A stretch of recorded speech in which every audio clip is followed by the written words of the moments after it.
2019 लोकसभा चुनाव के चलते काफी अहम है। सियासी गलियारों में तो गर्माहट रहेगी ही, साथ ही आपके निवेश पर भी इस अहम इवेंट का असर पड़ेगा। 2018 में हमने देखा कि इक्विटी से ज्यादा फायदा हुआ है डेट निवेश में, लेकिन क्या यही कहानी 2019 में भी जारी रहेगी?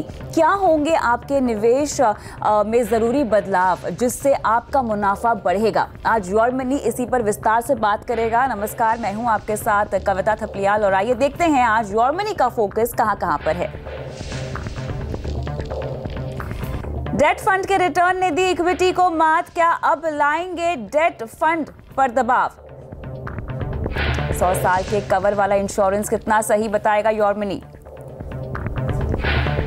निवेश से जुड़े तमाम सवालों के जवाब अगर आप हमसे पूछना चाहते हैं तो हम लाइव हैं इस वक्त फेसबुक पर। अपने सवाल कमेंट बॉक्स में डालिए और हम देंगे आपके सभी सवालों के जवाब। और आज हमारे साथ शो में शामिल हो रहे हैं रुंगटा सिक्योरिटीज के डायरेक्टर हर्षवर्धन रुंगटा। हर्ष, स्वागत है आपका और साथ ही आपको नए साल की शुभकामनाएं। तो 2018 हमने देखा निवेश के लिहाज से काफ़ी उतार चढ़ाव भरा रहा है। इक्विटी में तो हमने देखा है कि पिछले कई सालों के रिटर्न्स ख़त्म हुए हैं और नेगेटिव रिटर्न में भी कई सारे फंड्स ने परफॉर्मेंस दी है, लेकिन डेट में भी डिफॉल्ट्स के चलते हमने गड़बड़ी होते हुए देखी है परफॉर्मेंस के लिहाज से। लेकिन फिर भी अगर हम इक्विटी और डेट की तुलना करें तो डेट में हमें इक्विटी के मुकाबले ज़्यादा रिटर्न मिला है। लेकिन अब कहानी है 2019 की, जहां पर सबसे बड़ा इवेंट होने वाला है लोकसभा चुनाव का। वॉल्टी रहेगी बाजार में, उतार चढ़ाव हम देखेंगे ही। ऐसे में निवेश पोर्टफोलियो की अगर मैं बात करूं, क्या रिवैम्प करने की ज़रूरत है? अगर मैं 5 या 10 साल से ऑलरेडी निवेश कर रही हूं तो इस अहम इवेंट के लिए क्या मुझे बदलाव करने चाहिए? अगर हम बात कर रहे हैं एक पोर्टफोलियो कंस्ट्रक्शन की, अगर हम पोर्टफोलियो कंस्ट्रक्ट कर रहे हैं एक पर्टिकुलर गोल के लिए, एक पर्टिकुलर ऑब्जेक्टिव मीट करने के लिए, तो आपने मान लीजिए 5 साल पहले आपने कोई अपना एक पोर्टफोलियो बनाया था, जिसमें आपने एक परसेंटेज एलोकेट किया था इक्विटी के लिए, एक एलोकेशन किया था डेट के लिए। अब आपका अगर 5 साल का होराइजन था और 5 साल पहले आपने अगर अपना पोर्टफोलियो बनाया है, तो अब वो टाइम आ गया है जब आपको पैसों की जरूरत है। बिल्कुल। अगर पैसों की जरूरत है तो आप उसे पहले ही 1 साल पहले, आइडियली आपको लास्ट ईयर इक्विटी से निकल के आपको उसे डेट में सिक्योर कर लेना था। ओके। सो अभी अगर हम आज की बात करें, आपका अगर गोल मीट हो रहा है देन ऑफ कोर्स आपको रिडीम करना है। हाँ। हम बात कर रहे हैं एक दूसरी सिनेरियो की जिसमें अगर आप हाफ वे थ्रू हैं, विच मीन्स आपके गोल अभी और 5 साल आगे हैं और आप कम से कम 10 साल से निवेश कर रहे हैं। करेक्ट। और आपके गोल्स अभी और 5 साल आगे हैं। सो क्या आपको अभी फेरबदल करना है? क्योंकि वी आर एक्सपेक्टिंग समथिंग कि भाई जनरल इलेक्शंस होने वाले हैं, वॉलेटिलिटी होने वाली है, तो क्या मुझे आज कोई फेरबदल करना है? तो ये फेरबदल आप कब करेंगे? अगर आप एक सिस्टमैटिकली इन्वेस्ट नहीं कर रहे हैं, अगर आपने एक लमसम इन्वेस्टमेंट करने की सोच रहे हैं, दैट इज अ टाइम आप फिर भी सोचेंगे कि मैं अगर वेट कर रहा हूँ कोई इलेक्शंस के आउटकम के लिए या कोई और डेवलपमेंट होने के लिए, तब आप फिर भी अगर वेट करने की सोचते हैं तो एक अलग बात है। अगर आप सिस्टमैटिकली 10 साल से निवेश करते आ रहे हैं, आपका लक्ष्य 5 साल और आगे है, आपके एसेट एलोकेशंस आपके नियम में है। What is most important is कि जितना आप चाहते थे कि इक्विटी में हो और डेट में हो, वो अगर बरकरार है तो फिर आप फेरबदल नहीं करेंगे। क्योंकि ऐसे इवेंट्स, ये साल इलेक्शन है, अगले साल शायद कुछ और हो सकता है, तो हर साल कोई ना कोई इवेंट होने वाला है। बट आपके एसेट एलोकेशन और आपके टाइम होराइजन और आपका गोल क्या है, उसको अगर मद्देनजर रख के अगर आप चल रहे हैं तो चेंजेस करने की जरूरत नहीं है। एब्सोल्युटली। और ये आप इसीलिए भी कह रहे हैं क्योंकि जब भी हम कहते हैं कि आप म्यूचुअल फंड के जरिए निवेश करें शेयर बाजार में, तो आपके पास एक ठोस प्लान होना चाहिए। आप किस लिए निवेश कर रहे हैं, कितनी अवधि के लिए आपको ये निवेश करना है। 5 साल से ज्यादा का टाइम होराइजन का तो आपको लक्ष्य रखना ही चाहिए। ऐसा हमेशा हम आपको कहते हैं अगर आप म्यूचुअल फंड के जरिए निवेश करना चाहते हैं तो। बहुत दर्शक यहाँ पर हमसे डेट फंड्स के नाम भी पूछ रहे हैं, आगे चल के आपको बताएंगे शो पे, लेकिन आपको कितने अवधि के लिए निवेश करना है? क्योंकि डेट फंड्स पे अगर मैं फोकस करना चाहूँ, अगर हम IL&FS का एक मामला छोड़ दें, तो डेट फंड्स ने जितना हमें उम्मीद थी उतना ही रिटर्न दिया है, ज़्यादा उतार चढ़ाव हमने नहीं देखा है। लेकिन अब जो रिस्क एवर्स हैं, जो जोखिम नहीं उठा सकते या जिनको उतार चढ़ाव से डर लगता है और जिन्होंने मेरे ख्याल से 1-1.5 साल में कुछ ज़्यादा गिरावट देखी है बाजार में, जो नए निवेशक हैं खास तौर से, उन्हें क्या डेट की कहानी पे अब ज़्यादा दांव लगाना चाहिए? अगर हम देखें कि 2018 में इक्विटी ने लगभग फ्लैटिश रिटर्न दिया। अगर हम बात करें 3 से 4% रिटर्न आपका इक्विटी का रिटर्न रहा है। बहुत सारे ऐसे निवेशक हैं जो काफ़ी निराश हो गए कि ये कहते हुए कि इक्विटी में हमें तो 3-4% रिटर्न मिला, आप अगर डेट फंड की तरफ देखेंगे तो 6 से 7% कम से कम रिटर्न मिल चुका है। सो ये एक सवाल उठ गया कि हम डेट इक्विटी में इन्वेस्ट कर ही क्यों रहे हैं। वेल, सो फर्स्ट हम वो सवाल का जवाब दे दें कि आप इक्विटी में जब निवेश करते हैं, हम 1 साल का होराइजन लेते ही नहीं है। सो 1 साल का रिटर्न आपको अगर नेगेटिव आ रहा है या फ्लैट आ रहा है, उससे आपको निराश होने की जरूरत नहीं है। इक्विटी लॉन्गर पीरियड के लिए है। अब जो आपका सवाल था कि अगर एक नया निवेशक आ रहा है तो क्या उसे डेट में ज्यादा ध्यान रखना चाहिए कि इक्विटी में? वेल, अगर हम पैरामीटर उसे बना रहे हैं कि लास्ट ईयर की वोलेटिलिटी देखते हुए, तब ये सब सवाल होते हैं कि एक नया निवेशक क्या करे। But the moral of the story हमेशा यही रहेगी कि अगर आपके लक्ष्य 5 साल, 7 साल, 10 साल बाद हैं, तो आपको इक्विटी लेना ही पड़ेगा, क्योंकि डेट अपने आप में आपको महंगाई दर से ज्यादा कमा के नहीं देगा। और अगर आपके पैसे महंगाई दर से ज्यादा नहीं कमा रहे हैं, तो इन लिटरल सेंस आपने कुछ नहीं कमाया। सो इन्फ्लेशन को तो आपको बीट करना ही है लॉन्ग टर्म में। शॉर्ट टर्म में आपकी रिक्वायरमेंट क्या होती है, कि आपका ऑब्जेक्टिव क्या होता है कि मुझे जब पैसे चाहिए मिल जाने चाहिए, उसमें अगर मुझे थोड़ा कम रिटर्न मिलेगा तो भी ठीक है, लेकिन मुझे उसमें रिस्क नहीं लेना। लॉन्ग टर्म में आपका ऑब्जेक्टिव क्या होता है कि मुझे पैसे की जो खरीदने की ताकत होती है पैसे की, वो कहीं ज्यादा बढ़ के मुझे मिले। आपको कमाई की उम्मीद होती है, आपने जो निवेश किया है उस पर आपकी कमाई हो। लेकिन अगर डेट पे मैं फोकस करना चाहूँ, जो सेबी के नए दिशा निर्देशों उसके मुताबिक लगभग 16 कैटेगरीज हैं डेट म्यूचुअल फंड्स के। अगर हम पूरे पोर्टफोलियो में अब देखें, अब ऐसे में आपको कितने समय के लिए निवेश करना है, उसके तमाम विकल्प मौजूद हैं। कंफ्यूजन नहीं है, बिल्कुल क्लैरिटी आपको मिल जाएगी। लेकिन अब सवाल ये उठता है कि अगर मैं इंटरेस्ट रेट सिनेरियो से इसको कंपेयर करना चाहूँ, समझना चाहूँ, तो क्या डेट में निवेश सही समय है मेरे लिए? यस, सो हम देखेंगे 2 तरीके के ऑप्शंस हैं डेट में। एक, अगर कोई भी इन्वेस्टर को पैसे लगाने डेट में, नॉन इक्विटी, उसमें 2 ऑप्शंस हैं आपके पास। एक है कि आप बैंक की फिक्स डिपॉजिट करते हैं, पोस्ट ऑफिस डिपॉजिट्स करते हैं, या ऐसी कोई फिक्स डिपॉजिट करते हैं जिसमें आपको ये मालूम होता है कि आपको इतना इंटरेस्ट मिलेगा। उसमें इंटरेस्ट रेट फिक्स्ड होता है और वो आपको पहले से ही मालूम होता है कि इतना ब्याज मिलेगा आपको। या आपके पास दूसरा ऑप्शन है जो है नॉन कन्वर्टेबल डिबेंचर्स या बॉन्ड्स होते हैं, जिसमें भी आपको फिक्स्ड इनकम, आपको फिक्स्ड इंटरेस्ट रेट मिलता है। अब दूसरा कैटेगरी आ गया डेट फंड्स। अक्सर जो रिटेल इन्वेस्टर है उसे समझ में क्यों नहीं आता, क्योंकि जब वो निवेश करने जाते हैं वो ये पूछते हैं कि रिटर्न कितना मिलेगा। और जो कायदे कानून है सेबी के, उसमें उसके तहत में कोई भी म्यूचुअल फंड आपको एक इंडिकेटिव रिटर्न भी नहीं बता सकता कि मैं लगभग इतना रिटर्न आपको दूंगा, ये भी नहीं बता सकते। सो क्वेश्चन है, इन्वेस्टर सोचता है कि मैं पैसे तो लगा रहा हूँ, मुझे ये नहीं मालूम कि एंड में मिलेगा कितना। तो अगर हम बोल रहे हैं कि लास्ट 5 ईयर्स का रिटर्न देखें, तो लास्ट 5 ईयर्स या 3 ईयर्स या 1 ईयर में 6 से 7% रिटर्न मिला है। तो बोल रहे हैं कि ये जरूरी, और ये भी साथ में कहा जा रहा है कि आगे इतना past performance is not indicated of future. फिर बोले कि किस तरह से हम क्यों लगाएं पैसे आपके पास। सो ये क्वेश्चन हमेशा चलते रहता है। सो आइडिया ये है कि म्यूचुअल फंड्स में लिक्विडिटी आपके पास काफ़ी अच्छी है। उसमें एक ऑप्शन है कि आप शॉर्ट टर्म के लिए लगा सकते हैं, मतलब आप चाहिए तो आप 5 दिन के लिए भी पैसे लगा सकते हैं, आप 5 साल के लिए भी लगा सकते हैं। सो सारी कैटेगरीज जो हम short term, ultra short term, liquid funds, debt में हम सारी ऑप्शंस आपके पास अवेलेबल है।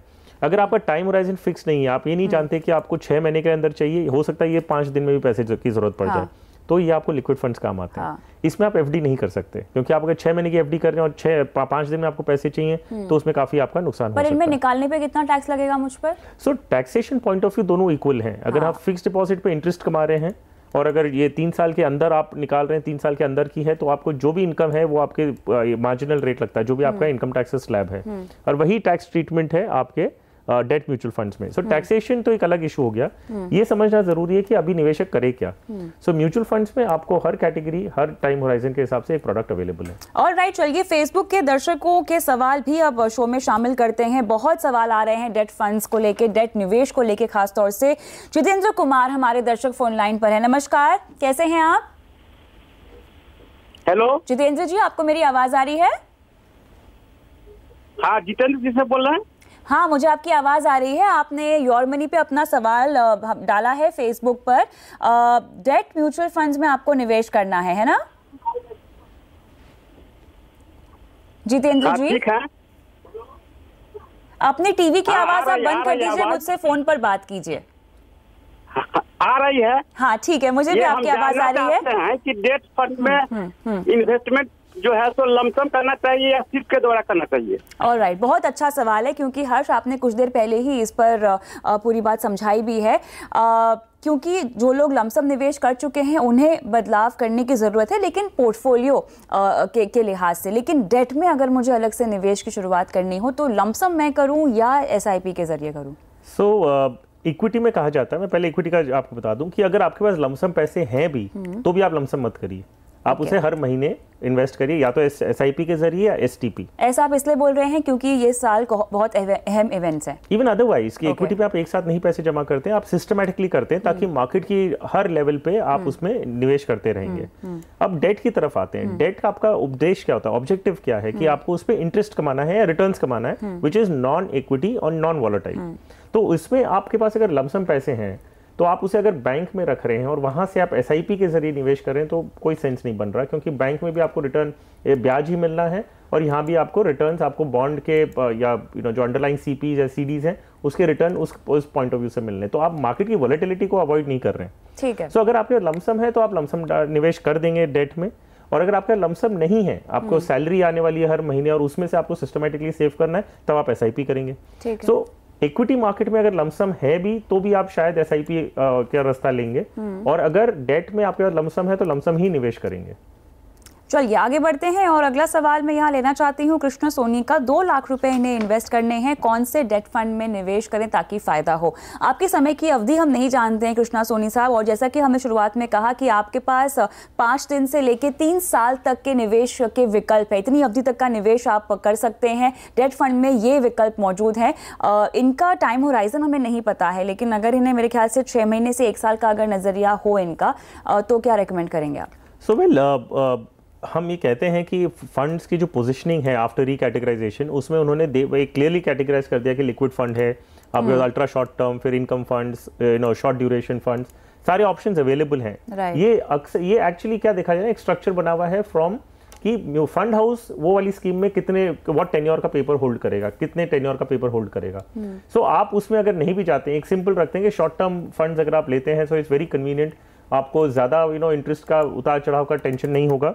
उसमें आप HDFC शॉर्ट टर्म फंड कर सकते हैं, Franklin India short term income fund है, और Aditya Birla short term opportunities fund है। ये 3 ऑप्शंस हैं इस शॉर्ट टर्म कैटेगरी में जिसमें आप निवेश कर सकते हैं। अगर आपका टाइम होराइजन 6 महीने का भी है, अगर 1 साल या 2 साल का है, तो भी आप इन फंड्स में निवेश कर सकते हैं। कोई इशू नहीं। आपके तमाम सवालों के जवाब, और खासतौर से अगर डेट म्यूचुअल फंड्स को लेकर आप कोई भी सवाल हमसे पूछना चाहते हैं तो आप पूछ सकते हैं। फेसबुक पे लाइव है इस वक्त, हम कमेंट बॉक्स पे अपने सवाल डालिए और हम देंगे आपके सवालों के जवाब। लेकिन आगे बढ़ते हैं और हमारे फेसबुक के दर्शक शशिंद्र कुमार का सवाल मैं लूंगी, जो पूछ रहे हैं आपसे हर्ष के डेट फंड्स में अगर मुझे STP करनी हो तो कौन सा फंड सबसे सही होगा निवेश करने के लिए?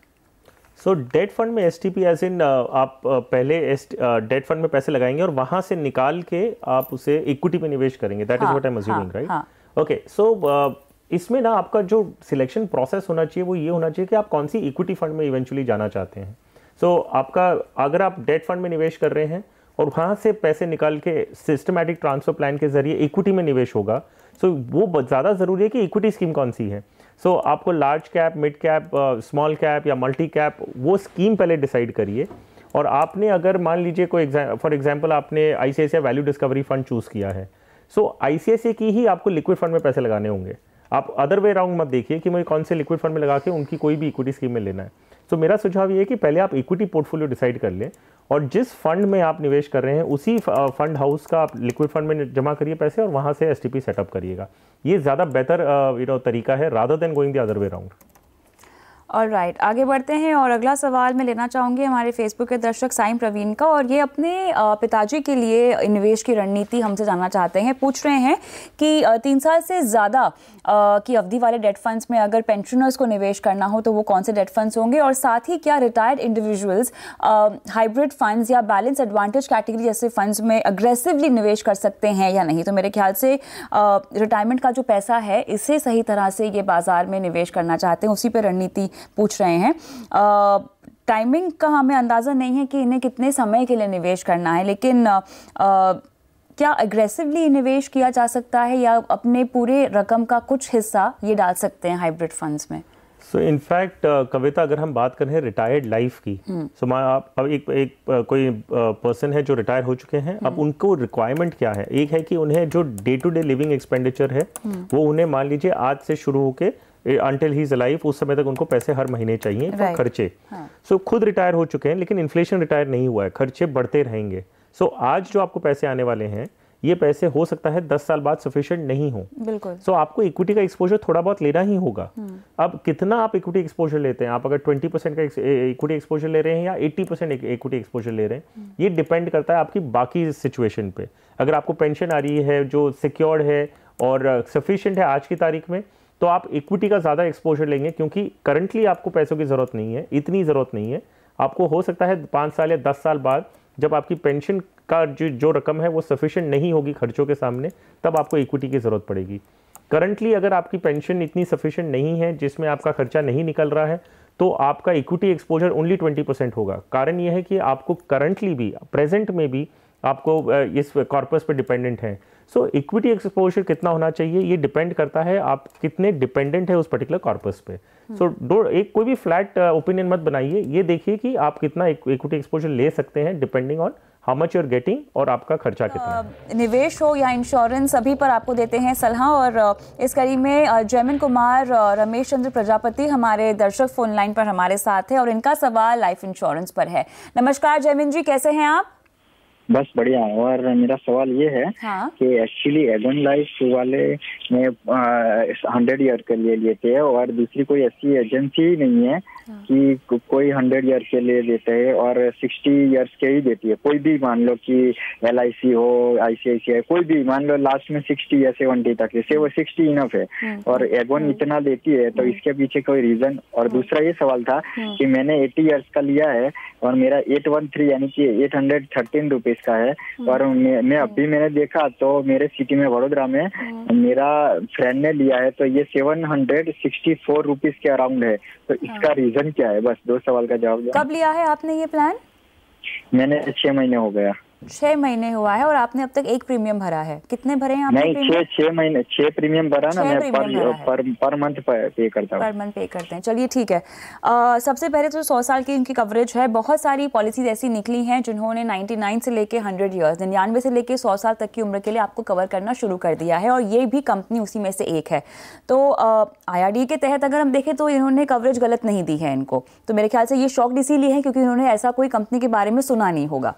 प्रजापति जी, पहली बात कि एगॉन डेलीगेट सिर्फ एक अपने आप में कंपनी नहीं है जो आपको 100 साल तक का कवर दे रही है।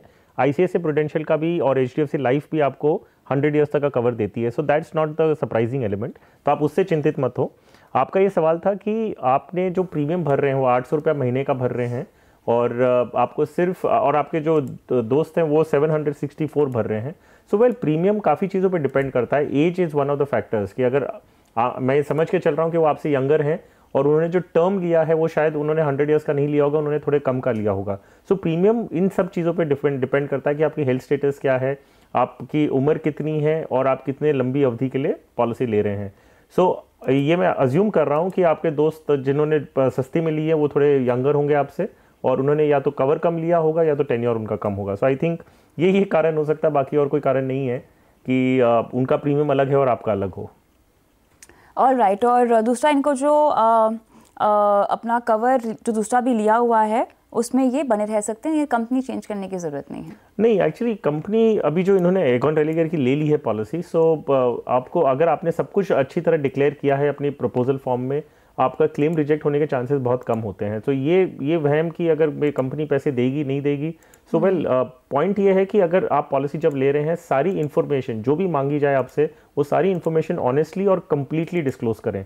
आप सारी इन्फॉर्मेशन अगर ढंग से इंश्योरेंस कंपनी को दिए हैं और उसके बाद आपको पॉलिसी मिली है, सो रिजेक्ट करने के जो कारण होते हैं वो कम से कम हट जाते हैं। सो आपको उस लिहाज से चिंतित होने की जरूरत नहीं है। ऑलराइट, तो आप बने रहें इस पॉलिसी में, आपको यही सलाह दे रहे हैं। बहुत बहुत शुक्रिया शो पे आने के लिए हर्ष। और योर मनी में अगर आप सवाल पूछना चाहते हैं तो व्हाट्सएप करें, ट्वीट करें @TH पे, चाहे तो ईमेल के जरिए भी अपना सवाल हम तक पहुंचा सकते हैं। कॉन्टैक्ट नंबर जरूर डालिएगा। नमस्कार।